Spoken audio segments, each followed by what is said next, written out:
Assalamualaikum warahmatullahi wabarakatuh. Kembali lagi dengan saya Umi Rizka Priyanti di kelas RPEB semester 5 pada mata kuliah Bahasa Indonesia yang pada hari ini kita akan berdiskusi mengenai tema yang sangat menarik. Nah, sebelum kita memulai diskusi kita, saya akan menyampaikan sebuah pantun dulu karena kita ada di tanah Melayu. Nenek tua tak punya gigi, sangat unik cara kunyahnya. Saya ucapkan selamat pagi, salam hangat untuk kita semua. Nah, pada hari ini saya tidak sendiri teman-teman, karena saya bersama dengan beberapa teman-teman yang akan membantu saya menjelaskan terkait dengan apa sih disabilitas, karena saya juga sangat tertarik nih dengan materi disabilitas ini sendiri. Nah, di sini sudah ada beberapa nama yang ada di layar teman-teman. Yang pertama kita panggilin ya, ini Mbak yang sangat cantik nih. Ada Mbak Nola Really Fine nih. Halo Mbak Nola, apa kabar? Halo Umi, kabar baik dari aku. Gimana kabar Umi? Alhamdulillah baik nih pagi ini. Oke, Mbak Nola nanti akan menjelaskan beberapa materi yang sangat menarik juga nih teman-teman. Baik, yang kedua itu ada Mas yang sangat-sangat ganteng nih. Wah, ini satu-satunya yang ganteng sih di sini ya. Ada Mas Surya. Nah, ayo Mas Surya perkenalan diri dong. Halo, Mbak Umi. Halo. Di sini saya akan menjelaskan tentang etika kita kepada penyandang disabilitas. Wah, menarik ya penjelasan yang dijelaskan oleh Mas Surya. Nggak sabar nih kayaknya teman-teman nih. Nah, yang ketiga ini ada Mbak Makfirah nih, Makfirah Maulani. Nah, boleh dong Mbak Makfirah sapa teman-temannya Mbak Makfirah. Diskusi kali ini kita akan membahas mengenai disabilitas nih teman-teman. Nah, sebenarnya isu disabilitas ini sudah mulai hangat lagi, sudah mulai naik lagi pada masa Presiden Joko Widodo ketika beliau mengangkat staf khususnya menjadi salah satu mengangkat staf khusus dari salah satu penyandang disabilitas juga. Nah, siapakah beliau akan kita bahas pada diskusi kita nanti. Di akhir acara akan kita kulik sebenarnya siapa sih staf khusus Presiden Joko Widodo yang sebagai salah satu penyandang disabilitas juga. Nah, sebelum kita memasuki ke sana, kita akan membahas sebenarnya disabilitas itu apa sih. Nah, untuk kita mengetahui lebih jauh lagi disabilitas itu apa, kita tanyakan nih kepada salah satu teman kita yaitu Nola. Nah, kepada Nola, saya mau bertanya nih Nola, sebenarnya yang Nola ketahui juga nih terkait dengan disabilitas. Disabilitas itu apa sih sebenarnya? Menurut International Labour Organization 2014, penyandang disabilitas adalah seorang yang mengalami kelainan fisik, indera, intelektual, maupun psikososial yang dapat mempengaruhi kemampuan orang tersebut dalam menjalani kegiatan sehari-harinya. Jenis disabilitas. Disabilitas memiliki 3 bagian. Yang pertama, disabilitas fisik, disabilitas mental, dan disabilitas ganda. Yang pertama, disabilitas fisik adalah kecacatan yang mengalami gangguan pada fungsi tubuh baik secara gerak tubuh, penglihatan, pendengaran, maupun kemampuan bicara. Disabilitas fisik memiliki beberapa tipe. Yang pertama, tipe A, tunanetra. Yang kedua, tipe B, tunarungu. Tipe C, tunawicara. Tipe B, tunadaksa.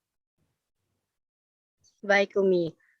Yang pertama ada tipe A, tunanetra. Tunanetra merupakan gangguan pada organ penglihatan sehingga mengakibatkan ketidakmampuan melihat pada penyandangnya. Yang kedua, tunarungu. Tunarungu merupakan gangguan pada organ pendengaran sehingga mengakibatkan ketidakmampuan melihat pada penyandangnya. Yang ketiga ada tunawicara. Tunawicara merupakan gangguan yang mengakibatkan ketidakmampuan berbicara pada penyandangnya. Yang terakhir ada tunadaksa. Tunadaksa merupakan gangguan pada anggota tubuh sehingga mengakibatkan menurunnya kemampuan gerak pada penyandangnya. Selanjutnya ada apa nih, Nol? Selanjutnya ada disabilitas mental. Disabilitas mental adalah kelainan yang mempengaruhi kondisi mental atau tingkah laku penyandangnya. Disabilitas mental mencakup kelainan bawaan lahir maupun akibat dari penyakit. Disabilitas mental memiliki 2 tipe. Yang pertama tipe E, tunalaras. Yang kedua adalah tipe F, tunagrahita. Tunalaras merupakan gangguan yang mengakibatkan menurunnya kemampuan bersosialisasi atau berinteraksi sosial pada penyandangnya. Penyandang tunalaras tipe E mengalami gangguan emosional dan penyimpangan tingkah laku. Yang kedua ada tunagrahita. Tunagrahita merupakan gangguan yang mengakibatkan rendahnya tingkat kecerdasan, terutama pada bidang akademik pada penyandangnya. Kemudian kita ada disabilitas ganda. Disabilitas ganda adalah keadaan seseorang yang menyandang dua jenis kecacatan sekaligus. Disabilitas ganda memiliki satu tipe, yaitu tipe G, tunaganda.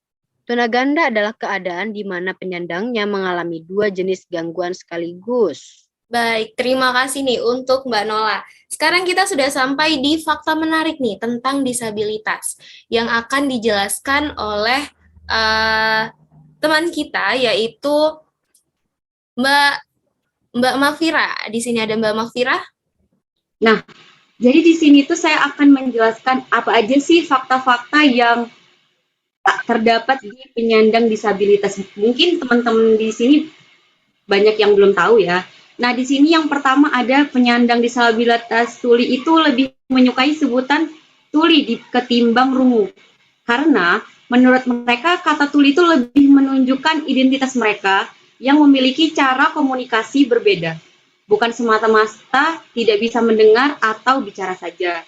Nah, yang kedua di sini kita lihat ada bahasa isyarat yang digunakan oleh tuli berbeda setiap daerahnya. Nah, jadi bahasa tuli ini ada dua macam ya. Nah, yang pertama itu ada Bisindo atau bahasa isyarat Indonesia. Dan yang kedua ada sistem isyarat bahasa Indonesia atau yang disebut dengan SIBI. Nah, bagi kita yang awam, keduanya memang tampak sama, namun baik Bisindo maupun SIBI ini ternyata memiliki pengertian yang beda. Mungkin kita bakal bahas di lain waktu. Nah, yang ketiga ada banyak tokoh ternama juga seorang penyandang disabilitas. Nah, baik public figure maupun ilmuwan seperti Helen Keller, seorang ilmuwan, Stevie Wonder, seorang penyanyi internasional, dan pasti masih banyak lagi. Nah, yang keempat, ada pertandingan atau cabang olahraga yang khusus disabilitas. Nah, itu tuh disebut Paralimpik. Paralimpik ini tahun lalu diadakan di Brazil. Nah, yang cabang olahraganya itu yaitu cabang tenis lapangan kursi roda dan dimenangkan oleh Shigo Kunieda asal Jepang. Yang terakhir yang bisa saya sampaikan yaitu ada mayoritas disabilitas fisik memodifikasi kendaraan mereka sesuai kebutuhan mereka. Seperti sepeda motor roda 3 maupun sespan. Itu aja nih Mbak Umi fakta menarik yang saya bisa sampaikan kepada teman-teman. Nah, jadi selanjutnya nih ada fakta menarik lagi nih. Nah, fakta menariknya apa sih yang akan kita bahas mengenai disabilitas nih? Baik, di sini ada etika berinteraksi dengan penyandang disabilitas. Nah, ini mungkin akan menjadi menarik kalau misalnya dibahas oleh mas-mas kita yang ganteng, yaitu Mas Surya. Nah, di sini ada Mas Surya. Ya, Mbak. Halo, Mbak. Iya, menarik sekali nih pembahasan yang akan dibahas oleh Mas Surya, yaitu etika berinteraksi dengan penyandang disabilitas. Nah, boleh dong Mas Surya membagikan sedikit ilmunya dengan teman-teman yang akan mendengarkan nih. Baik, sebelumnya terima kasih kepada Mbak Umi telah memberikan waktu untuk saya sedikit menjelaskan tentang etika berinteraksi dengan penyandang disabilitas. Yang pertama, kita harus menggunakan kata-kata yang sederhana. Di sini maksud menggunakan kata-kata sederhana ialah mengingat penyandang disabilitas mental itu umumnya memiliki keterbatasan dalam berpikir. Maka gunakan kata-kata yang sederhana saja untuk berkomunikasi dengan seorang penyandang disabilitas. Yang kedua, bertanya sebelum memberikan bantuan. Reaksi pertama, sebagian orang kita menjumpai kaum difabel adalah berusaha menolong, terutama ketika mereka sedang kesusahan melakukan sesuatu. Percayalah, bahwa tidak semua saudara-saudara kita mengalami disabilitas suka dikasihani. Terus yang ketiga ada biarkan mereka memegangmu saat berdampingan. Di sini maksudnya ketika hendak mendampingi pihak disabilitas, hindari menuntunnya atau memegang tubuh mereka. Biarkan saja mereka memegang kita saat berdampingan, asalkan kita menjaga kecepatan langkah agar mereka baik-baik saja. Yang keempat, tidak memindahkan barang-barang atau alat bantu mereka. Maksudnya di sini adalah meskipun niat kita baik, jangan sesekali memindahkan barang yang sedang digunakan penyandang disabilitas. Pasalnya ingatan mereka lebih kuat sehingga mereka pun terbiasa mengingatkan bahkan meletakkan barang-barang mereka sendiri. Dan yang terakhir, gerakan bibir dan bahasa tubuh harus jelas. Satu hal yang wajib dilakukan ketika berinteraksi dengan penyandang disabilitas, yakni berbicara dengan gerakan bibir yang jelas, hindari masker atau penutup mulut, apapun dan menghalangi gerakan bibir. Mungkin itu saja Mbak yang bisa saya jelaskan tentang berinteraksi dengan penyandang disabilitas. Sebenarnya masih banyak lagi Mbak, cuman mungkin itu saja yang bisa saya jelasin Mbak. Nah, selanjutnya kita ada materi menarik nih, mengenai fasilitas yang harus disediakan bagi penyandang disabilitas. Nah, materi menarik ini akan dijelaskan oleh teman kita, yaitu Mbak Makfira Maulani lagi nih. Oke, jadi di sini saya akan memberikan pengetahuan nih tentang fasilitas yang harus disediakan bagi pemerintah ya, khususnya untuk penyandang disabilitas. Nah, menurut data Badan Perencanaan Pembangunan Nasional atau Bappenas, sekitar 15% dari penduduk Indonesia adalah penyandang disabilitas.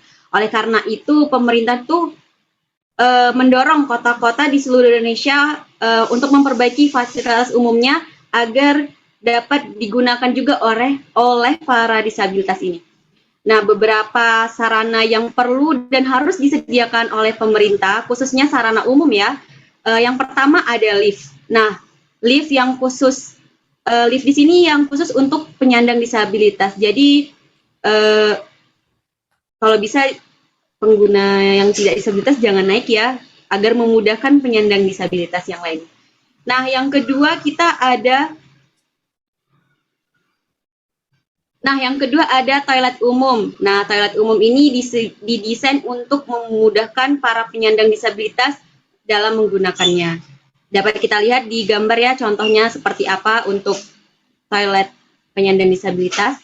Selanjutnya ada tanda kuning pada jalur. Pasti di sini teman-teman sering ya melihat jalur ini di jalan-jalanan umum. Iya, ini bahkan di kampus kita nih ada ya Mbak Fira ya. Ini sebenarnya buat apa sih Mbak Fira? Nah, jadi tanda kuning ini itu memudahkan untuk disabilitas tunanetra dalam merasakan trotoar jalan ya, Mbak Umi. Oke. Nah, selanjutnya ada ini Mbak. Nah, selanjutnya di sini tuh ada transportasi umum. Nah, ini tuh sangat penting untuk transportasi umum ini. Nah, transportasi umum yang telah ada di Indonesia ini yaitu bus disabilitas. Bisa kita lihat contohnya, jadi di dalam bus itu hanya ada para disabilitas. Nah, untuk turun naiknya pun bus ini sudah didesain sedemikian rupa memudahkan para disabilitas. Oke, Umi, mungkin itu saja yang saya bisa kasih lihat untuk fasilitas yang sudah ada di Indonesia. Baik, kita ada di penghujung diskusi nih. Kita udah ada di penghujung diskusi, yaitu mengenai kesimpulan. Nah, jadi sebenarnya sampai saat ini pemerintah itu mulai memperhatikan loh teman-teman kelangsungan hidup penyandang disabilitas. Seperti apa sih? Yang pertama itu seperti hak bekerja. Nah, pemerintah Indonesia melalui Dinas Ketenagakerjaan itu sudah mulai bersosialisasi ke beberapa sekolah-sekolah dan perusahaan untuk mensosialisasikan bahwa saat ini, terutama karena kita sekarang berada di Batam, untuk di Batam sendiri itu beberapa perusahaan diarahkan untuk mempekerjakan teman-teman penyandang disabilitas dengan persentase 1% dari tenaga kerja yang bekerja di perusahaan tersebut. Nah, saat ini isu disabilitas sudah mulai berkembang nih dan sudah mulai diperhatikan baik itu dari pemerintah maupun dari masyarakat pada umumnya. Dan sekarang beberapa influencer-influencer pun mulai bermunculan dari teman-teman disabilitas dan sangat diterima oleh masyarakat Indonesia. Sekarang karena pemerintah sudah memperhatikan teman-teman disabilitas, kita bisa melihat sih sebenarnya salah satu gebrakan dari Presiden Joko Widodo yaitu mengangkat Angki Yudhistia. Beliau merupakan penyandang tunarungu yang diangkat menjadi staf khusus Presiden Joko Widodo dalam bidang sosial. Menarik sekali pembahasan kita pada hari ini. Banyak hal yang bisa kita dapatkan, banyak hal yang bisa kita pelajari, dan juga satu yang harus kita perhatikan bahwa menjadi manusia itu harus memanusiakan manusia. Jadi kita tidak perlu membeda-bedakan, mengkotak-kotakkan bahwa mereka A, mereka B, kita normal, mereka tidak. Mereka bukan tidak normal. Mereka sangat normal, bahkan mereka mempunyai IQ, mereka mempunyai kemampuan yang melebihi kita. Kita tidak perlu membeda-bedakan dan mengkotak-kotakkan teman-teman disabilitas. Karena kita sudah di penghujung acara, sebelum saya menutup diskusi kita pada hari ini dengan sebuah kutipan dari buku Perempuan Tunarungu Menembus Batas yang ditulis oleh Mbak Angki Yudhistia. Beliau mengatakan, kami ingin mendapatkan kesempatan yang sama tanpa membeda-bedakan dan dibeda-bedakan. Ini adalah kutipan dari Mbak Angki Yudhistia, dan itu adalah harapan kita semua, bahwa tidak ada pembedaan antara kita dan mereka, bahwa kita sama-sama manusia, kita sama-sama warga negara Indonesia. Itu saja diskusi kami pada hari ini. Terima kasih sudah mendengarkan. Saya tutup. Wassalamualaikum warahmatullahi wabarakatuh.